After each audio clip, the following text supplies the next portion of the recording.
Right now, GM workers in Wentzville are on the picket line for the sixth straight day. Negotiations between UAW and Big Three automakers resumed today after a one-day hiatus, but both sides remain pretty far apart. 5 on your side's Holden Kerwicki joins us live from Wentzville with the latest details. Holden. Well, Ann, as talks resumed today, GM actually announced that it would be laying off an additional 2,000 workers in Kansas and not giving them supplemental unemployment benefits due to a lack of work. Now, the union members that I spoke with today told me that just goes to show how big the divide is between the UAW and the Big Three automakers as they sit down at the bargaining table. For the sixth consecutive day, UAW members like James McCann are holding the line outside of the GM assembly plant in Wentzville. This is a last resort.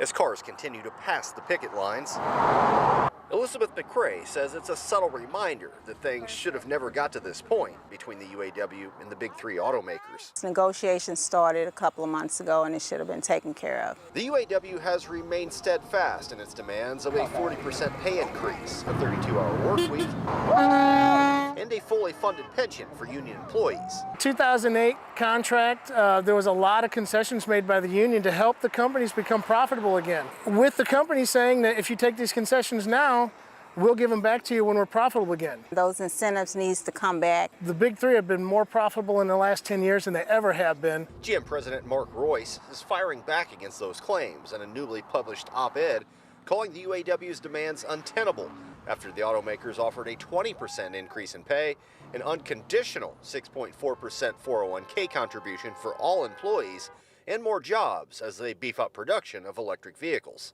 Opportunities are here for them to pay us the rightful pay, the rightful benefits, and it needs to be done. I'm hopeful that we get progress in the right direction. That's why members of Local 2250 have vowed to stand outside these gates until a deal is reached.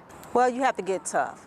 So if they're not going to listen, then you just have to, actions speak louder than words. They need to understand what we're really willing to do.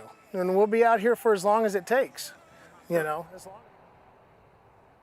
At this point, nearly 13,000 UAW members across the country are already on the picket lines, and the UAW is promising to have more strikes at plants across the country if serious progress towards a deal isn't made by noon on Friday.